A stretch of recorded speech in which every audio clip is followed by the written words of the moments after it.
Well, hello there, and welcome to the Friday edition of glennzb TV, the show that puts glennzb up your Periscope. It's all the important news from New Zealand and around the world. Starting right here in Auckland this morning. Yes, it's the second annual New Zealand Beard and Moustache competition, and they have a whiskerina section for the ladies. It's mostly for women wearing fake beards and moustaches, but I reckon if you've got a real one, you'd be in with a pretty good chance. Maybe even just one of those stubborn, mysterious hairs that pops out from time to time that you don't quite know why. You know what I'm talking about, right, sisters? Usain Bolt. He won the 200 metres at the World Champs. But then in the Bolt versus Segway competition, this happened. So he's celebrating, he's doing his thing. He does it a bit better than that. That was me trying to fit inside the shot. I don't think he's usually trying to fit inside the shot when he does that. Anyway, yeah, so he's running around celebrating being the fastest man over both 100 and 200 metre distances, and then this idiot can't drive his Segway properly and completely took him out. I would have backed Bolt versus the Segway, so that was a surprise result for me. I'm glad I didn't have money on it. Go and have a look at the video. It's brilliant. Now, our second fire truck story of the week. Now, you'll remember that we had some South Island volunteer firemen quitting their volunteer jobs, which I still haven't quite found out whether that's actually a possible thing to do. Can you quit from something that you volunteered for?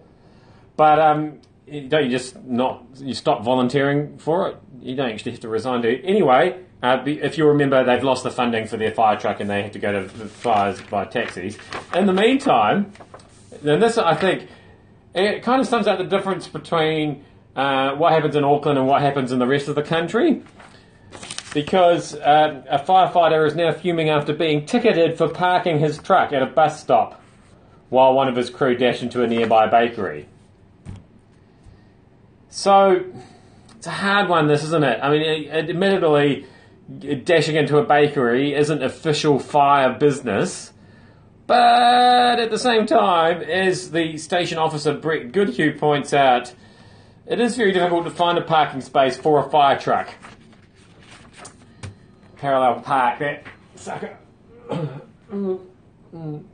You really want yourself parking for that, wouldn't you, for that parallel park?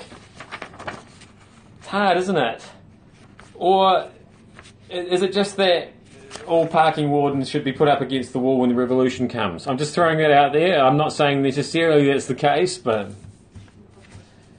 I could get behind something like that, probably. Hey, a little reality check on these new health and safety laws. Now, there's been a lot of mileage on the whole worm farming thing. Worm farms have been now being designated as very dangerous places.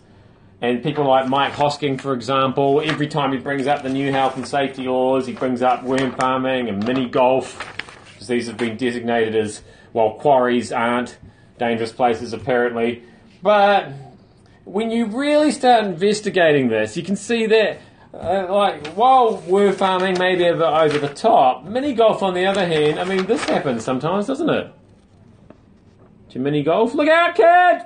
Look behind you! Run for it! Don't worry about getting that thing! This is life and death!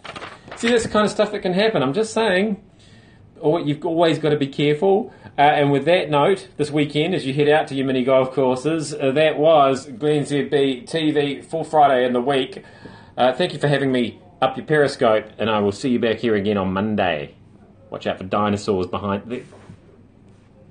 Just checking.